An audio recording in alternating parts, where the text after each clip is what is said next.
We're just going to go to the next caller, inshallah. Hello, assalamu alaikum. Alaikum salam. Am I online? You are live, and yes, you are live on ahlulbayt TV. My name is Abdullah. I'm calling from London. Okay. My question is about succession when one mujtahid passes away and another one takes over. Very good question. For example, we have people who say that they follow the rulings of late Ayatollah Al-Khui, yes, may Allah rest his soul in paradise, who passed away over 10 years ago. Yes. Can such people now transfer to Ayatollah Sistani? Thank you. Thank you very much. Thank you very much. Now, first of all, again, a very good question, which a lot of people will make use of.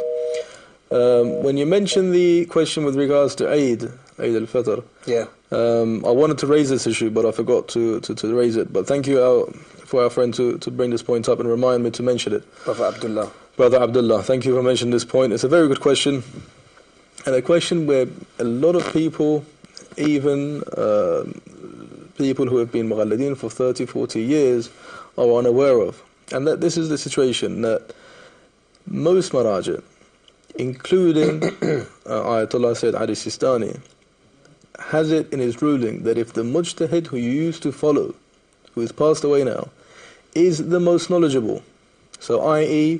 you've searched around today and you found Sayyid Sistani to be the most knowledgeable, but you were Mughallid of Syed Khui and you know Syed Khui was more knowledgeable than Sayyid Sistani, you must, it's not a choice, it's compulsory to stay on the Taqleed of Syed Khui rahmatullah alayh.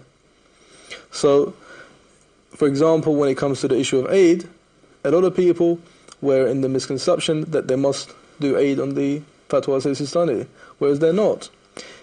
If you find that Sayyid Sistani is the most a'lam today, then you only go to him for issues that didn't exist at the time of Sayyid Khui, or issues that you didn't, issues, for example, like Khoms, that you must go to Hayy al-A'lam, the person who's alive and is the most knowledgeable, that you can't go back to the past marja.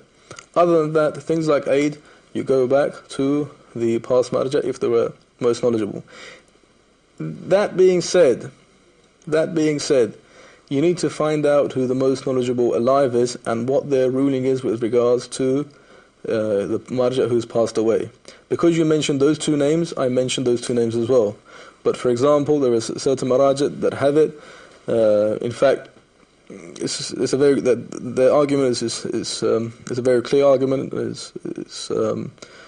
We can discuss it, that there is no reason to follow a mujtahid who is alive if all the fatawi and all the reasoning of the past marjas are available. Okay.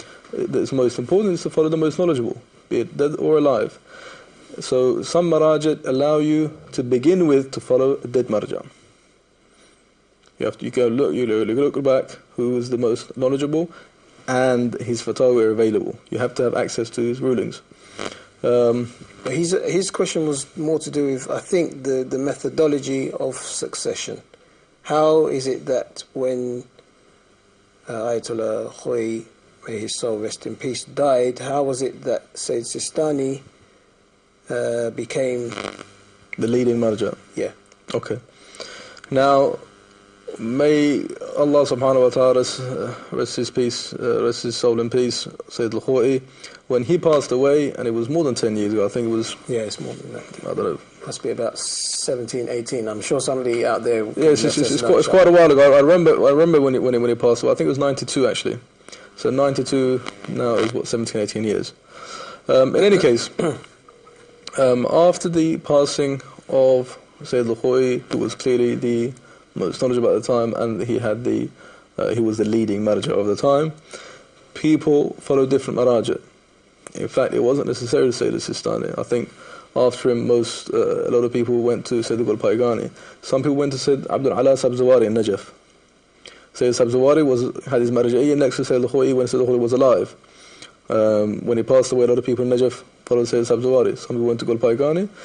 After Sayyid Paygani and Sayyid Sabzawari passed away, it came into the hands of Sayyid Sistani. Now, Marja' al-A'la is not necessarily marja al-a'la. Marja al-a'la means the leading marja of the tashayyu', which today obviously is Sayyid Sistani. There's no denying it. There's no need to deny it. But that doesn't prove for the layman person or for the person that wants to begin their taqleed that he is the most knowledgeable.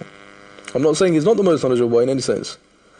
But the point is, there is a difference between the leading marja and the most knowledgeable marja. The most knowledgeable marja might be a marja sitting in his house in the back streets of Najaf no one's ever heard of. So those two aren't necessarily the same. How Sayyid Sistani came to be the leading marja is most likely down to his representatives, and also certain scholars, and when they were asked, they said Sayyid Sistani is now a'lam. And when scholars of a certain caliber declare someone to be the most knowledgeable, the rest of the scholars follow them, and after the scholars believe that person to be the most knowledgeable, the layman people obviously follow the scholars. Okay, thank you very much, inshallah. I think we might have another caller waiting on the line. Do we have another caller on the line? Yes. We do. Assalamu alaikum. Assalamu alaikum. The name and where you're calling from, please. It's Hussein from Birmingham. Hussein from Birmingham, thank you. Yeah, thank you very much for the Sheikh to have answered the questions, but there are still some questions in my mind. Sure. And that is that, you see, today in this time and era, it is very difficult to appoint or to one particular marja in a'lam. Because you see, if you contact the Najaf ahlul khibra, they will tell you that this agha or this ayatullah is the most learned. Yes. And if you call the Iranian ahlul khibra, they will tell you that this marja is the most a'lam. And you will find that there are so many maraji who are claiming to be a'lam. Yes. The ahlul khibra are claiming them to be a'lams. Now, you see, all of them have been deriving the laws from the Quran and the Sunnah. And why is it not possible then that, a person could combine the taqleed of a few maraji? And why is it that one marja only should be, there to be done taqleed of? Because you see, realistically looking, it is very difficult for a person like myself to research and to read so many books and to come to a conclusion that I have to stick to one marja only, because there are circumstances in my life that are difficult, and I have to have multiple maraji to get me out of the circumstances and situations. So it is quite difficult for me to understand which marja would be the a'lam from my point of view.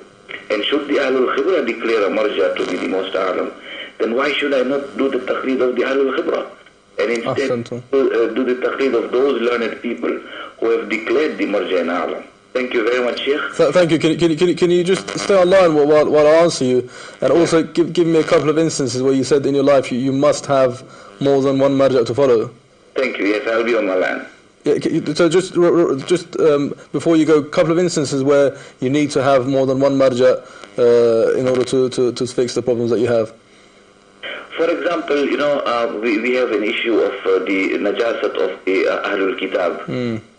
You see, in Ayatollah Khui's time, he had declared that the ahlul kitab were najis on precaution basis, probably. And then Ayatollah Sistani came. But during that time of Ayatollah Khui, Ayatollah Abu Ala Sabzwari was there, and he said that no, they were not najis.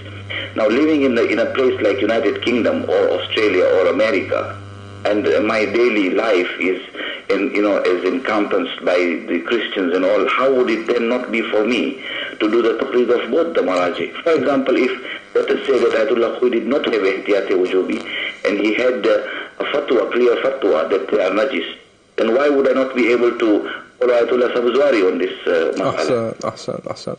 Thank you very much. Your questions have been very good, and I'll try, inshallah, endeavour to come to a conclusion with regards to the answers, inshallah. Now, with regards to your question, my dear friend, of in today's world or in today's society, is it possible to have more than one marja? As I said before, there is a school of thought that says, in fact, now there isn't any single person who's a'lam in every field. For example, you might see someone who is more a'lam in hajj, their expertise are far more in hajj, and someone else in fasting, someone else in prayer, someone else in usul, someone else in rajal. So all these aspects that make a mujtahid, they might differ. However, all in all, we see the most a'lam. For example, you mentioned the name of Syed Khui.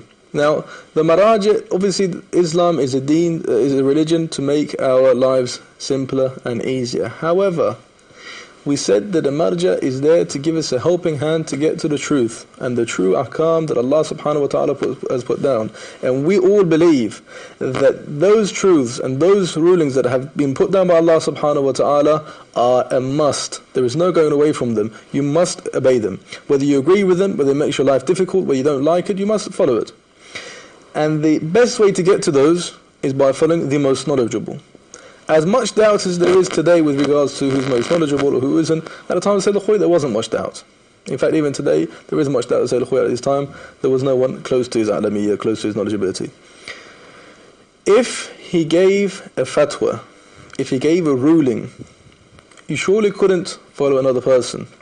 The reason being, again, our common sense wouldn't accept for us to follow a less knowledgeable when a more knowledgeable is available. Why? Because the more knowledgeable is more likely to get you to those true ahkam and true rulings. Two, the example you brought for me was an example where Syed Khui himself is saying, don't follow me. He's giving you a way out. He's saying, for me, the hadith and the rawayat and the Holy Quran has not convinced me that the ahlul kitab are najis. I don't know, basically. Where I don't know, you can follow someone else. But where I do know, you can't follow someone else. So where I don't know, I give you a compulsory precaution, which means go and find someone else to follow. I'm not going to give you an exit way and have it on my neck, but I'll give you the benefit of the doubt to go and find another marja' who will take the responsibility, who has done their research and come up with a particular ruling. Now, was there any parts to that because you were looking at your book? Yeah, no, I just wanted to interject there and say that if we're saying, for example, that Ayatollah Khui is the most knowledgeable, even amongst those that are still alive today, it means that we're not giving any credit or any credence to this concept of the development of knowledge. What I mean by that is, even if you look through the rulings, the ahkam of the maraji' over the centuries, you see that on a particular issue, something at one point was outright haram, and then over decades, because of scientific discovery and whatever else, you tend to find, well, no, actually, based on some other ahadiths, I've done some more research in this field, and based on some other ahadiths, and then you find that actually the rulings start to change. So you find this trend. Even in non-Islamic, non-religious subjects, you have this concept of the development of knowledge. Now, I'm not trying to take anything away from Syed Khui, rahmatullah alayh, but what I'm trying to say is, if we say that he's the most knowledgeable, even of those that are still alive today, are we not then giving no credence whatsoever to the advancement that has been made in knowledge since his demise? See, the difference is when you talk about the development and the advances in ijtihad or in knowledge, it's very different to our field. Why? Because if you go back, look at Sheikh al-Mufid, for example. He's got things that if a mujtahid spent more time reading his books, he'd benefit far more than if he used his own brain and looked at the hadith and so on. Why? Because the hadith are timeless. The hadith and the Holy Quran is timeless. It's not going to change by time. Our minds change by time. Therefore, what we extract changes by time. But those stay the same. What changes many a times that people don't realize is there are usually secondary rulings to everything. For example, doing tatbir, hitting yourself with a knife on the head for Imam Hussein salamullah alayhi, within itself, it's mustahab. It's recommended. Hitting yourself on the chest, hitting yourself on the back. Such things with Imam Hussein are mustahab. When inshallah Imam Hussein will reward those who do this. According to some rajah, some... Yes. According to some rajah, yes. Now, with regards to this, at the same time, if this act was to hurt Islam, if this act was to be a stop or be